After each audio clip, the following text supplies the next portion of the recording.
dan satu hari aku lapar. Fal yaumal ladzi ashba' ashkurullah, fal yaumal ladzi aj'in atadarra ilaik. Bila aku dapat makan, aku boleh syukur kepadamu wahai Allah. Bila aku lapar, maka sesungguhnya aku boleh mengadu kepadamu wahai Allah. Allahu akbar. Bayangkanlah tuan-tuan, inilah contoh tauladan akhlak Nabi SAW.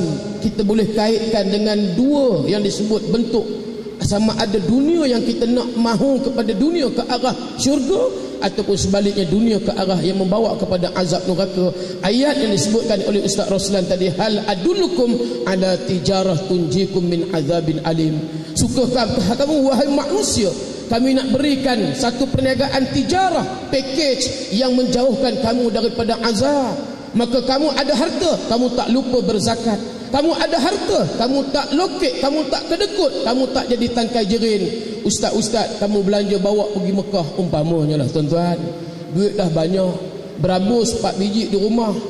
Salah sekali-sekali offer pada Ustaz Roslan, tuan guru kita Datuk Tuan Ibrahim, contohlah, jomlah pergi haji Tok, jomlah pergi umrah Ustaz, ya, bagi sikit duit dan sebagainya. Apa nak ada? Berabus, bagi ustaz-ustaz pakai. Senang tuan-tuan, kami nak datang. Kalau tidak jenuh, ya. Sebab kalau setakat iswara orang tak pandang. Kalau jam ke apa ke, tapi kalau berabus ni parking dah ada. Senang ustaz-ustaz. Sebab esok Tuhan tanya orang yang kaya yang memiliki berabus, wahai pemilik berabus, pernah tak kamu datang ke semajid? Orang kampung kata semajid, masjid dah tu. Pernah tak kamu iktikaf? Kereta kamu ke dalam masjid, kalau masuk di luar lah. Tak pernah Tuhan, aku bawa pergi masjid pun kereta kancil, pelik pun dah patah, lampu pun dah tak ada, steering nak tercabut. Yang ni biasalah tuan-tuan, third car, fourth car, second car lah orang sebut. Tapi ingat, bila mana kita esok akhirat, kata Allah, wahai pemilik berabus, kalau inilah kekayaan kemewahan kamu tidak membawa kepada syurga, sekarang kamu pergi berambus wahai pemilik berabus. Tuan-tuan nak kata apa? Bukanlah orang sini, orang tempat lain, insya-Allah tuan-tuan, ya.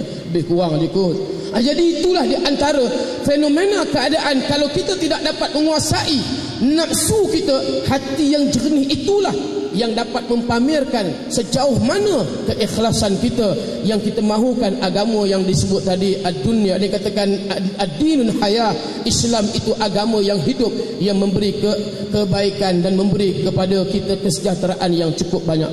Jadi untuk akhirnya saya nak sebut kepada yang berbahagia Tuan Guru Datuk Tuan Ibrahim, Tuan Man, bagaimanakah kesimpulan Datuk kaitan dengan tajuk yang kita bincangkan pada malam ini yang disebut di antara dua dunia. InsyaAllah mudah-mudahan kita mendapat hidayah dan taufik yang berkekalan istiqamah kita dalam keadaan iman. Falyatafadhal mashkur. Bismillahirrahmanirrahim. Kita sekalian, sebagai kesimpulan daripada apa yang telah dibicarakan, pandangan-pandangan yang sangat baik daripada ahli panel pertama, daripada pengurusi sendiri, saya nak simpulkan begini. Yang pertama, sesiapa yang tak ada masa dengan Allah, maka Allah tak ada masa dengan dia. Dan sesiapa yang ingat pada Allah waktu dia senang, Allah akan ingat pada kita bila kita susah. Dan sesiapa yang berjumpa dalam majlis yang baik di dunia, dia akan bertemu dalam majlis yang lebih baik di hari akhirat. Allah Subhanahu wa ta'ala memperingatkan semua, hatta pada sahabat-sahabat Nabi. Satu hari sedang mereka semua duduk dalam masjid sembahyang Jumaat, tiba-tiba rombongan dagang sampai ke Madinah.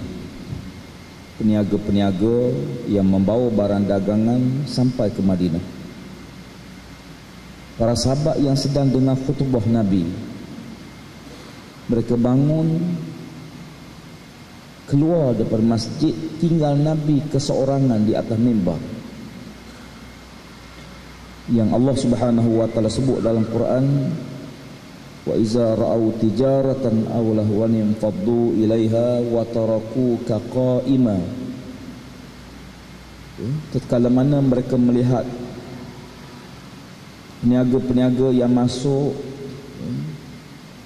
peniaga-peniaga yang sampai, dan barang-barang mainan yang melekakan mereka, lalu mereka bangun meninggalkan kamu keseorangan ya Muhammad. Kita bayangkan dunia punya tarikan ni. Nabi tengah khutbah, yang dengar sahabat Nabi bukan kita, yang menyampaikan khutbah Rasulullah, bukan Ustaz Roslan. Nabi tengah khutbah, yang dengar para sahabat. Yang sahabat ini tunggu barang dagangan sampai Madinah. Mereka boleh bangun, keluar daripada masjid beramai-ramai. Wa taraku ka qaima, mereka tinggal kamu seorang diri berdiri di atas mimbar. Masya-Allah. Ni dunia tuan-tuan.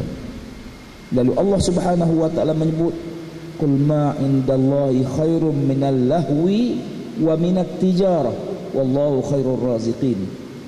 Katakanlah ya Muhammad, apa yang ada dalam genggaman Allah, apa yang ada di sisi Allah lebih baik daripada perniagaan yang mereka kejar, daripada mainan yang melekakan mereka.